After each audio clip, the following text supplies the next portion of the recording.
War is a chaotic and deadly battleground where soldiers face countless challenges and dangers. But what if I told you there was something even more terrifying lurking in the shadows? Join us today as we navigate through the hair-raising events that unfold when soldiers collide with elusive beings. And welcome back to another Late Night Strange, where we explore stories of the strange and unknown. Today we'll be talking about military encounters with unknown creatures.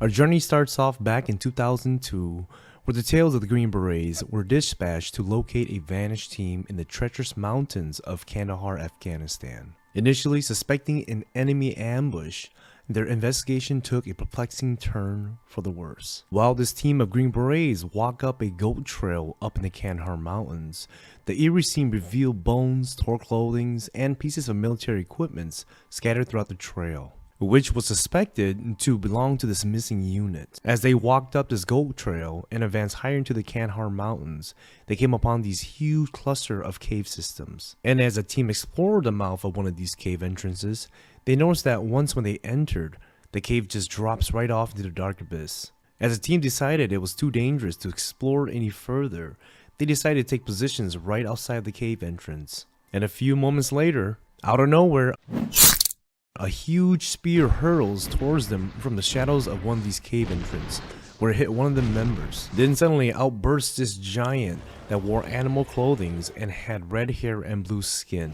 This giant then ran towards the direction where he threw his spear to more than likely grab it and reuse it again. As this was happening, everyone just stood there in shock, just processing what the heck they were seeing. After a few seconds, they realized what just happened. They then opened fire, killing the giant then and there. What the hell was that?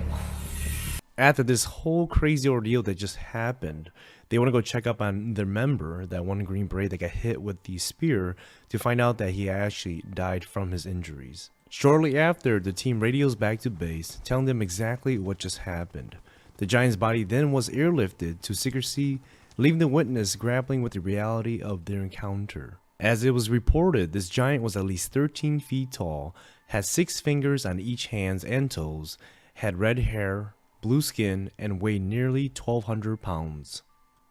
The Green Berets that encountered this giant had to swear to secrecy and even had to change their reports. The most crazy thing about the story was, before the story actually surfaced, the local tribes knew about the Kandahar giants. In Afghanistan, they tell the troops of sightings that there were ongoing and always fear of having their women and children taken away by these giants that live in the Kandahar mountains. And further adding to the story of red-haired giants, local folklores around that region spoke of trapping giants with blue skin and red hair, especially in caves. Now let's get a little bit deeper into that. Some even claim archaeologists swore to secrecy, later discovering giant remains in the very cave systems that these legends spoke of.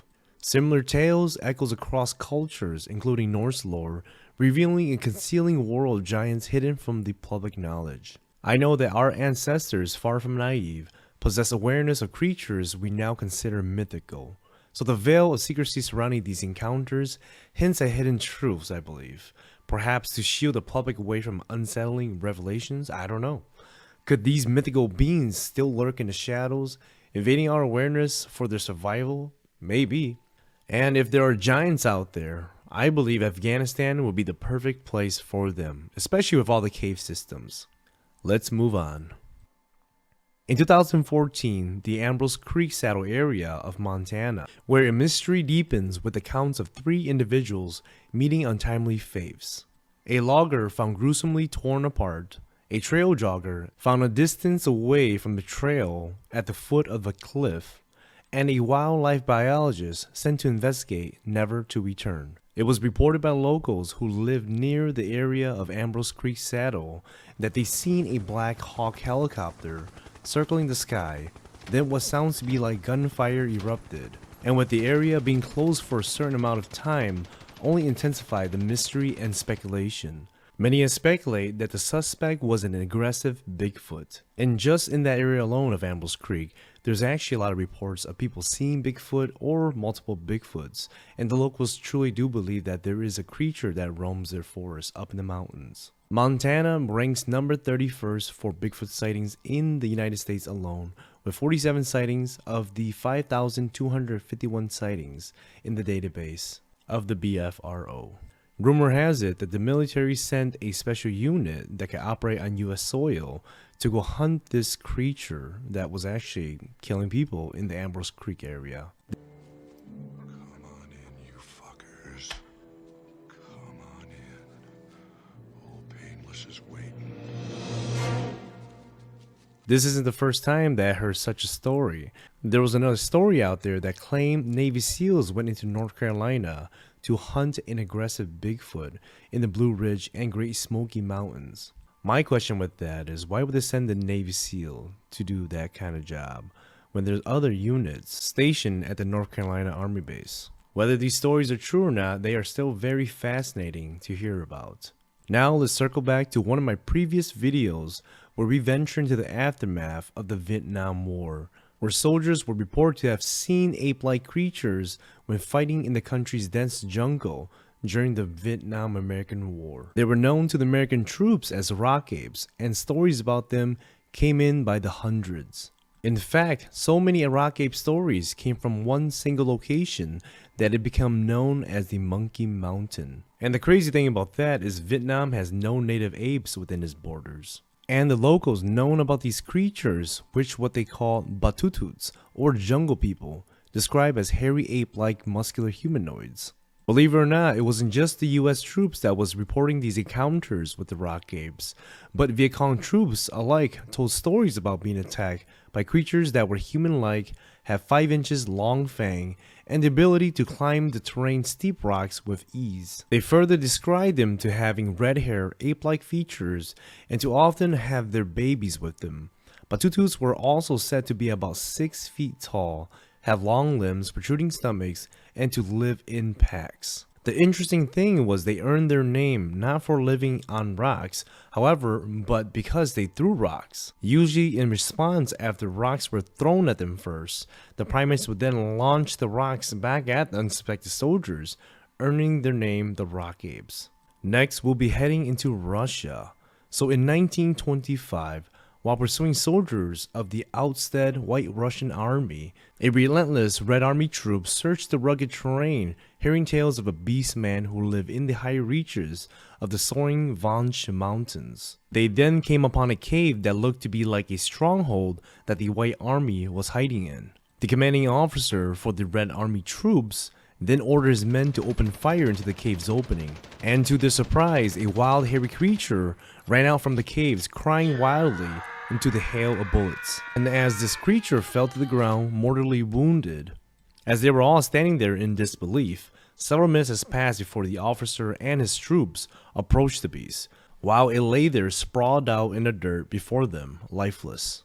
While staring down the creature, the officer, or also known as General Mikhail Stefanovic, thought that at first it was an ape.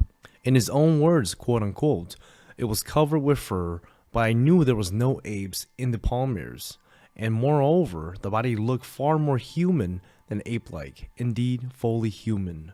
There was also a lot more reports written about this creature, saying that it was a male about 2 meters tall, 6 foot 7 inches, covered with dark hair, but the face was dark, distinctly ape-like. The entire troop also stated in their briefings that when the beast ran out from the mouth of the cave, it did so on 2 feet, upright, dazed, terrified, and fatally injured.